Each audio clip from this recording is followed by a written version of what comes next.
Li Tirkiye qedexe li ser masîgirtinê di yekê îlonê de bi dawî dibe. Li gel nexweşiya koronayê hem ji ber başiya goştê masiyan ya li ser tenduristiyê, hem jî ji ber kêmbûna rêjeya masiyan di bazarê de, bihayê masiyan jî gehiştiya asta herî bilind ya îsal.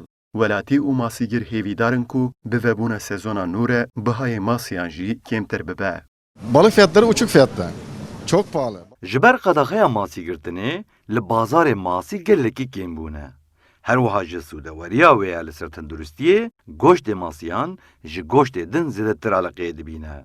Loma jî bihayê masiyan baweyekî derasayî zêde bûye. Masiya ku di sezona masîgirtinê de bi 20 lîreyan dihate firotin, niha bi 100 lîreyan e. Em hêvîdarin bi destpêka sezonê re hem masî bi bereket bin, hem jî ev nexweşî ji ser dinyayê xilas bibe.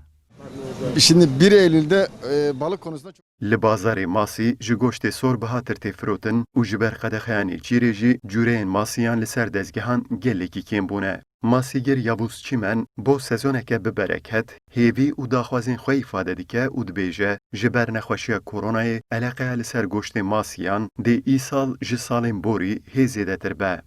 Bu sene var olduğunu biliyoruz.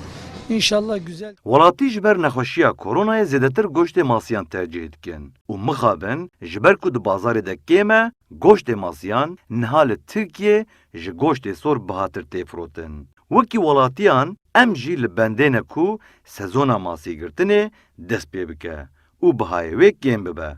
Da ku di vê rewşa nexweş de her kes jê îstîfade bike. Goştê masiyan bo tenduristiya laş baş e û ji ber nexweşiya koronayê dê îsal eleqeya bo wê jî zêdetir be.